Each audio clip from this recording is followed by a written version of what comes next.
Bienvenido Osvaldo Moreno, 21 de febrero del 75, dos hijos, Antonio José y Amira María, politólogo especializado en estrategia y diseño de campañas electorales. Es frecuente exposición internacional en la George Washington University, la Autónoma de México.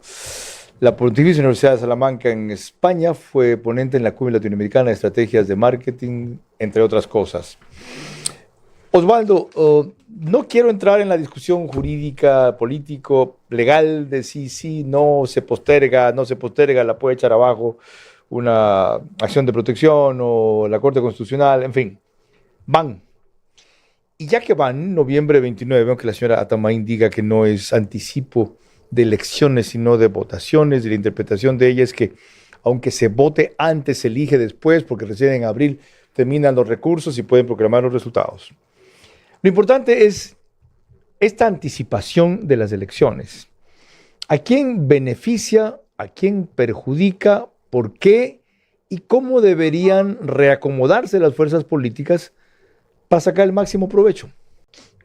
Hay indudablemente, una discusión jurídica que no vamos a ingresar, que claramente ya le corresponde al TCE en primera instancia y desde mi punto de vista a la Corte Constitucional, a ver qué nos dicen, en qué termina esto.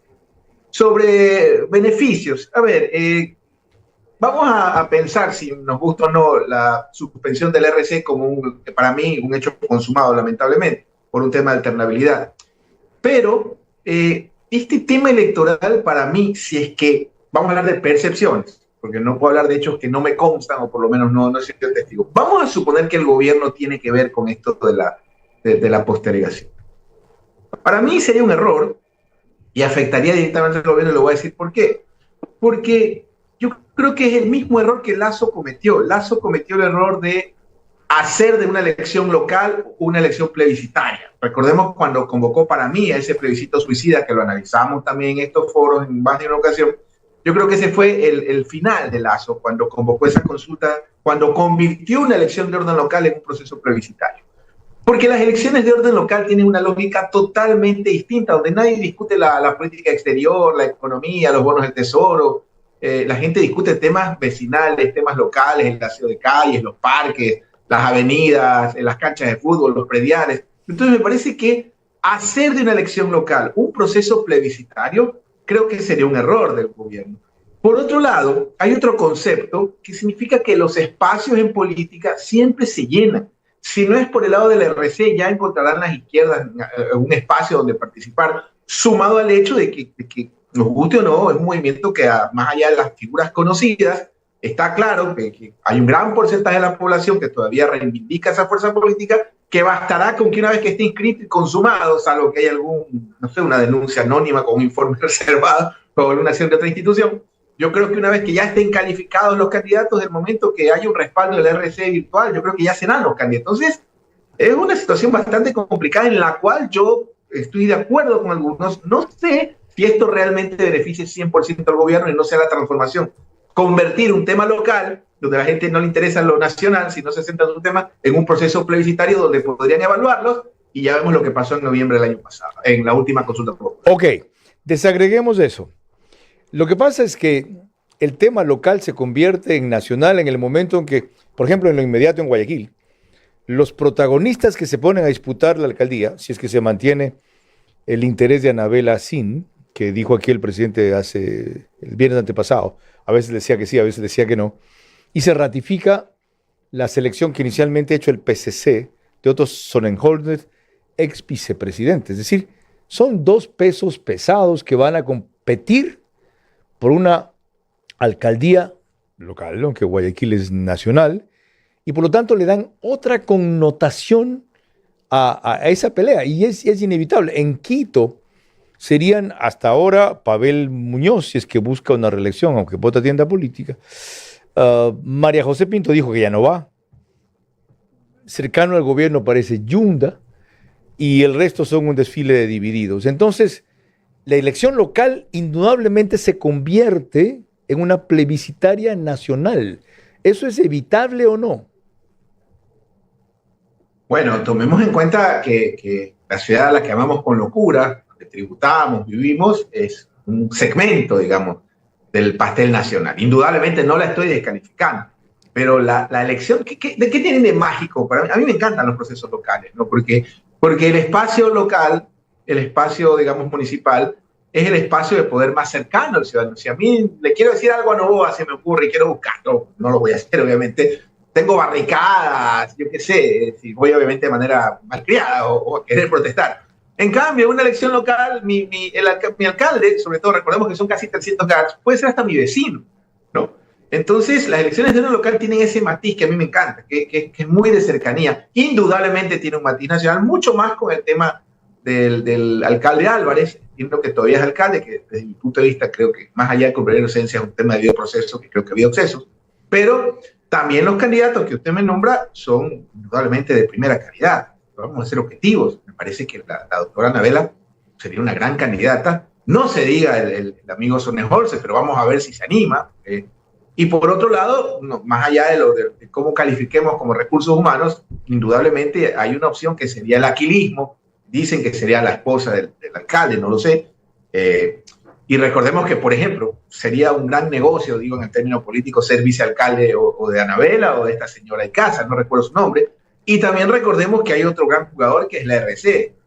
Un jugador que me da la impresión de que pudiendo tener un alcalde en el consejo, tener un alcalde en este momento, me queda claro que saben que no les conviene tener un alcalde porque indudablemente sería abrirse otro frente, no sé, otro alcalde detenido, ¿no? Entonces, en ese escenario, me parece que, insisto, es una elección de orden local y va a haber diferentes opciones, pero yo no quisiera llevar a lo nacional a transformar esto como proceso, porque me parece que hay otro error que comete el gobierno, que está conectado. Yo siento que el gobierno está más en la vorágine política, más en su disputa con sus opositores, más en algunos dicen exceso, que en comunicar las cosas que está haciendo bien, porque sí creo, yo tengo que ser objetivo, si no, no estaría en estos micrófonos. Le voy a poner un ejemplo. La vía Riobamba, Barbanera, que en estos medios también hemos reclamado permanentemente. Riobamba es su tierra. Riobamba es su tierra. Así es. Por eso le interesa tanto. Y no solo eso, es el pulmón alimenticio de la costa. ¿Verdad? Es fundamental. ¿Verdad?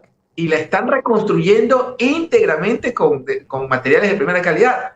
Lo mismo la vía Guaranda. Usted ve que yo veo más trolls peleándose a favor del gobierno que una comunicación que se sustenta en la gestión y no los defectos de los opositores. Por ejemplo, la vía, por temas personales, tuve que utilizar servicio de registro civil y honestamente debo reconocer que es un servicio de primera calidad, ágil para mi esposa, mi hijo, mi suegra y quien le habla. Entonces, creo que el gobierno debería salir un poco de esta vorágine, más allá de que sea válido, no va a aparecer en las instituciones, y centrarse en esa comunicación efectiva del gobierno, que al final, si hay un 40%, otros dicen 30%, yo creo que hay un 40% que siente nostalgia, más que por Correa, por lo que hizo bien, que podía ser sobre precios, algunos dicen, otros que había acceso a lo que tú quieras, pero la gente sentía tangiblemente esos beneficios sumados a sus defectos.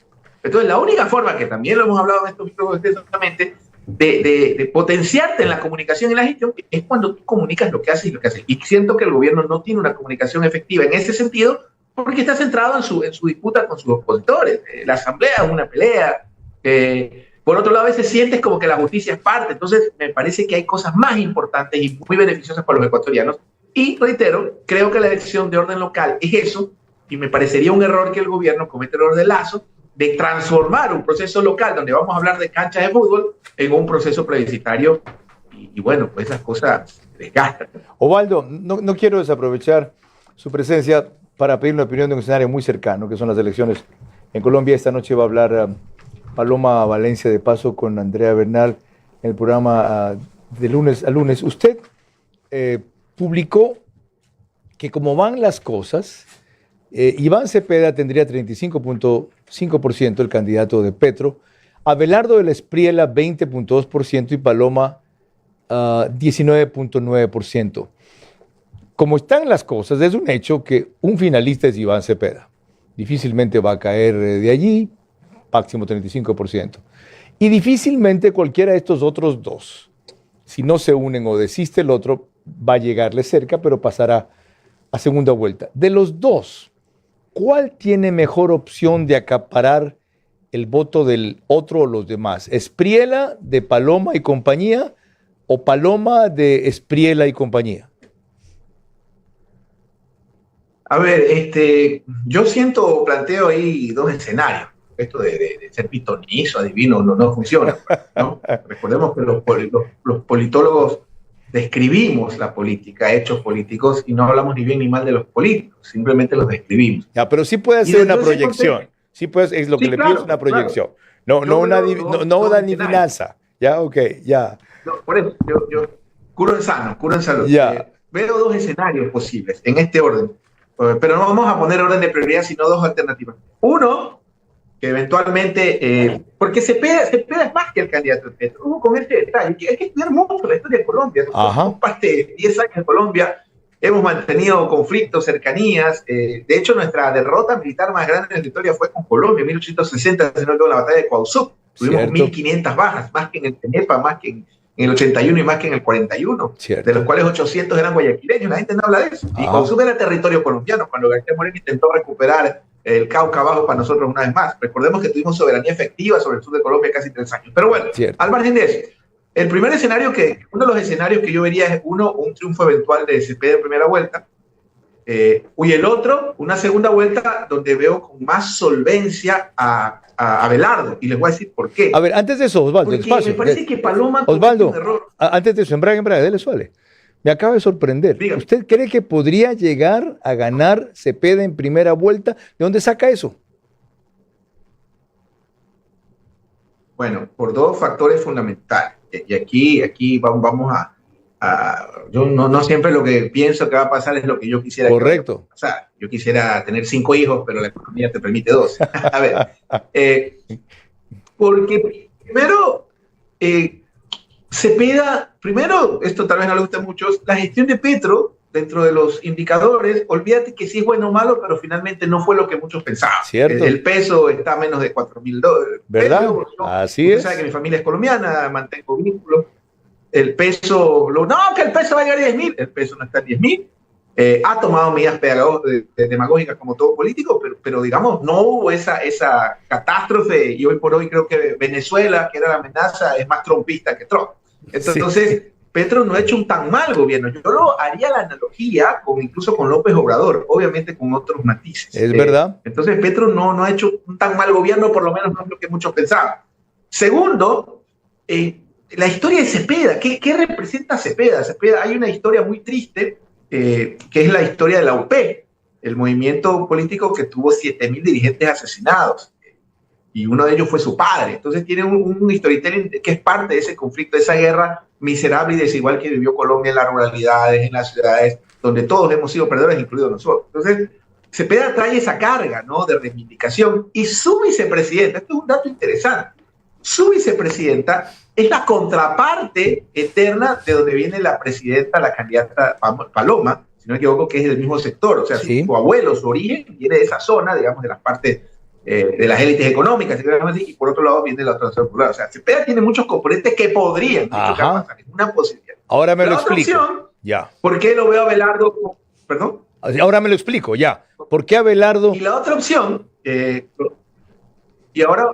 Abelardo de la Espriella, por si acaso. La campaña de Abelardo, en primer lugar, vamos a hablar de que si a mí me gusta o no, vamos a despojarnos de lo que me gusta o me dijo. Pero primero, la campaña de Abelardo tiene algo muy importante, que es autenticidad. La gente valora mucho, la gente no vota por dioses o por pontífices o por gente perfecta, vota por gente auténtica y que le habla al oído y que la satisfaga, etcétera, etcétera.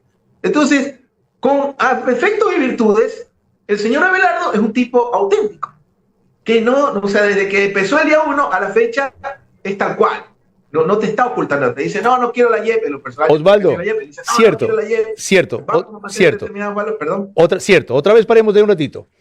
Cierto, si esa autenticidad más otros aspectos lo llevan a él a ser finalista de segunda vuelta, los votantes de Paloma y compañía, les llamo yo, son más propensos a votar por él que si fuera la inversa.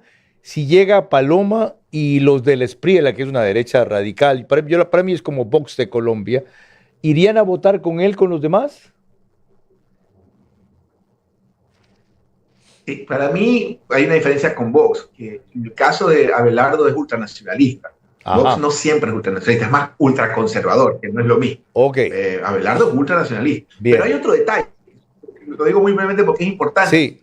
Porque Paloma, ¿cuándo es que se le va encima o se le suelta a Abelardo, que es con quien realmente compite? Aquí estamos hablando de que vale la otra llave de la final. El problema es más que el mismo candidato a vicepresidente, que Oviedo me parece espectacular, hay que escucharlo hablar 10 minutos.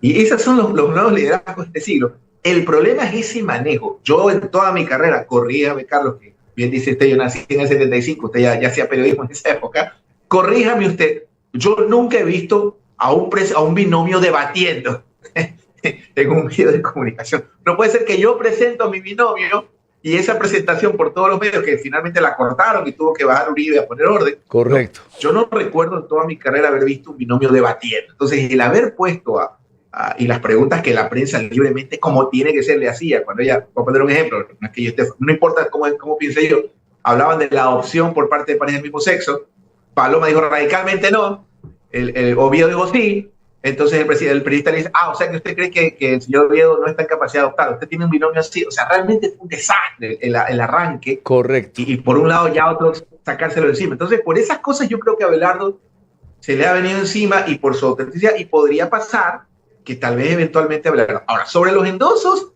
las segundas vueltas comienzan de cero, querido Carlos, y cosas más locas he visto. Pensaría que sí en principio, pero va a depender, porque hay dos características que tienen Oviedo y Cepeda. Dudo que se moderen los dos en su tema, y yo creo que les haría perder en ese sentido, que el uno intente, digamos, entre comillas, no ser blando ni ser sino claudicar a lo que ellos piensan, ¿no? Mil gracias, Osvaldo, por el provocativo análisis de siempre, primero aplicado al Ecuador y luego a lo que se viene en Colombia. Osvaldo Moreno, politólogo,